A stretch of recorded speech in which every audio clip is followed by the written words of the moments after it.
Welcome back to the Tales of Wedding Rings Anime Review, episode number 2. And here reviewing the second episode of the series, titled Episode 2. Yeah, it's like basically, I think the series does not have titles for its episodes for some reason. I'm not sure why. So in the case of this episode, it adapts from the second half of Chapter 3, goes the entirety of Chapter 4, and adapts almost the entirety of Chapter 5. Oh, it stops at the second to last page of the chapter, but it's like pretty much at like halfway through a page. They have like a page and a half. So, the episode with Sato, where he's basically like, right after the last episode, he's gone outside, he saves one of the maids from one of the Abyss monsters, and then the sage comes to help him, and of course, one of the Abyss Knights shows up, and they try to fight him, but they have to flee. And of course, he's like, "Not without him. Oh, don't worry about her. She's perfectly fine." They flee in a carriage. You think carriage? Now, I was thinking maybe like the carriage they have here is maybe the stuff they have in other series. Oh no, this is like basically like a cart carriage. So it's basically the sage, Hime, Sato, and Martz. That's the guy's name. He basically reveals himself as the second prince of the nearby empire, and well, there's a little bit of delay. He was supposed to basically be the new Ring King. So, their job to do. Now, apparently, the Abyss King does not want the kingdom itself. Nope. All he wants is the Ring King. So, after a while, he will abandon his siege in the city, and there's that. So, then they arrive at an inn. Where, here's what happens. Now, they do make a couple small changes here. I'll get that. So, they have their rooms. Of course, they have 2 rooms. Now, and of course, Sato points that he does not want to Hime by herself. So, Sage's like, "Oh, maybe I'll spend an hour." Nope. Mara's like, "Nope, her new husband has to take care of that." And then, of course, we proceed with the history of the Ring King. It's a partial history. Mostly put, basically, the Abyss King is like, kind of like the version of a Demon King, which is very powerful. So, this one guy forges 5 rings with 5 hot babes, and proceeds to defeat the Demon King, the Abyss King, and seal him. And then the women go back home, and that's it for that portion, because here's the strange thing, though. There's actually a lot more to the story, but they don't ruin it here. This is a partial story. The only reason why I know that is because I read the manga.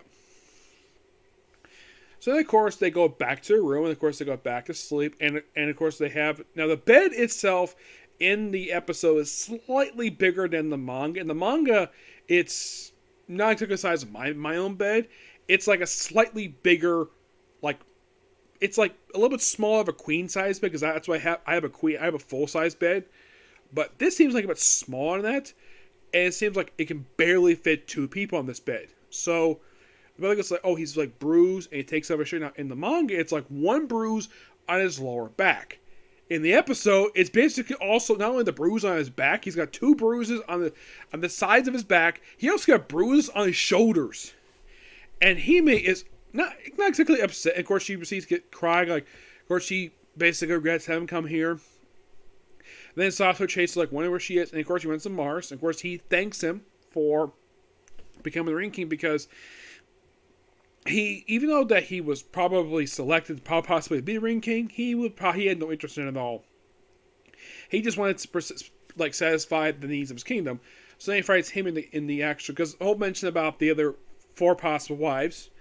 And then, of course, they have their special night where it's like, it seems like, oh, are they going to basically do it? Are they going to have sex? Not at this point in time. They do, but not for quite a while. It's not until, I'm not going to say when, per se, but it's not for quite a while in the series. It's like, basically, the way, I'm going to say it here, they do it after the first portion, one of the plot threads is wrapped up. That's when basically they finally do it for the first time. But not here. And then they proceed to sleep in the bed without any covers on for some reason. I'm not sure why. And apparently they didn't sleep. Like, I can't sleep like that at all, because it's not feel very comfortable at all. Heck, anybody can agree with me. Sleeping like that without any sheets on yourself is not comfortable at all. Heck, and people agree with me on this one too. Like, if you have your feet just hanging off the side of the bed with the feet under, basically, just where the cover is, not even covering the feet at all. Like, Some people probably can sleep like that. Me? Nope. I can't. Because if that happens, I have to immediately get out of bed and fix it. Because I cannot stand that at all. And of course, oh yeah, I can't sleep. And it's like, oh, and of course the stage like, oh, did you two do it? Did you two do it? It's like, no, they just made out. And then afterwards, they proceed to go to the Elf Kingdom. Of course, they do mention that apparently that the Elf Kingdom in the last several years there's a mysterious wind that's come a special wall around the whole country. Why the heck it's here? It's not really explained. So they get to the kingdom. Of course, this is actually the first they had to go to. This is where they find, you see, Hime has the power of light. And they're going to where had the princess who has the wind ring. So they proceed to get there, and of course, then they like, how are we getting inside? And then they're confronted by a giant bear. Yes, a freaking bear. Where they of course like, oh hi, and of course they run, and of course they had to hide via like a tree, which this tree is empty inside the big tunnel, which this tree is the only way allowed with the only small creatures, and of course they have the bear fly. And of course they introduce himself, of course, Satoshi as new Ring King. He's here to see the princess, like fine, we'll take it there. On the Princess take you. Before this, we do see the debut of her. By the way, her name is Nefertiti. Yes, that's serious. Her name, Nefertiti. I believe that's the pronounced name because the name itself sounds very similar to an Egyptian princess. Because I actually was one of the queens of Egypt was the same name too. That's when I first saw the manga. Like, really? So the writer named. And by the way, these are elves. Yes. These are elves. And by the way, the other women who pop up in this series, we counted here, there are cat people, dwarves. So the dwarf one is the fifth one, and she's weird. I'm not going to explain her. There's another human village. Yeah, basically you have two human villages, elf, dwarf, and cat people. That's basically your 5 rings. And basically after the elf, I believe next is, if I remember correctly, I know the dwarf one, the dwarf princess, she's the last one they meet in the series. And if I remember correctly, I think it's the human one next. I think the cat people are next. And then it's basically the human princess, which basically her kingdom's got a connection to the prince, basically, that of course Sato's child with. And of course, they see the princess, and of course, Hime immediately points out, oh, she's hiding behind the throne. It's like, did you do? It's like, what? Did you? Oh, you mean kiss? Yeah, we did that. And apparently she finds her repulsive, she runs away, and that's the end of the episode. Like, what? Yeah, that's how the episode ends. You think, that's a weird way to end the episode. Well, that's kind of almost, that was actually toward the end of chapter 5. Yes. Now, we're only 2 episodes into this series. Now, at least I've got to give props to the series for this. They're taking it very, very slowly.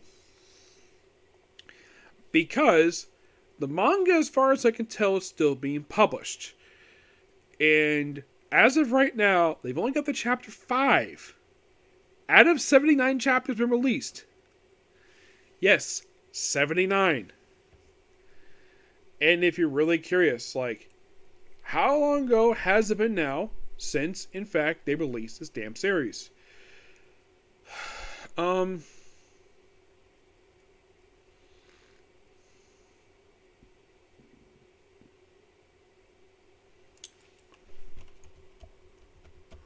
think it was like 2023. I think it was 2020. I think it was. I think it was 2020. I believe so.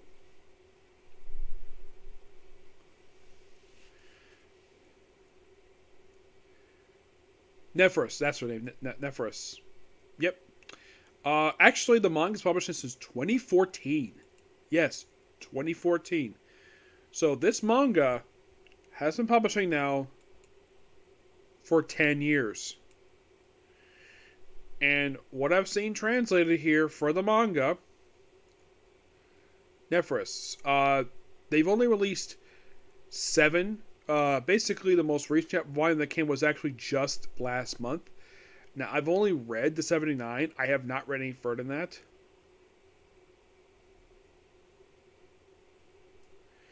Yeah, but actually, it was 50 years ago. That's what I mentioned was. But this definitely was a good episode, and it seems as though that I'm looking at where the person directed the episode. It's the same person to the first one, but they changed directors to episode 3. But same writer for the first 3 episodes. The newest episode just came out today. Yes, today. And, well, at least this one. Now, one thing I should announce before I end this video here is that I did see possibly that Mosh Magic Muscles might be releasing dub really soon. I'm like, cool. It's about time. It's almost a month. That leaves only Blue Exorcist basically left to be released for dub 4. Yeah, that's the only one left. Yep. But not much to say of this episode. That was really good. I mean, it only made like 2 small changes. Yeah, mostly visual stuff. Nothing really story-wise. Not really. Everything is pretty much the same here. The end of the weird note, but still a good episode.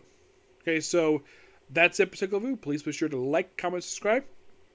Next up is the Comic Corner, and I'm going to call it a night because it's getting late. So, next video. Bye.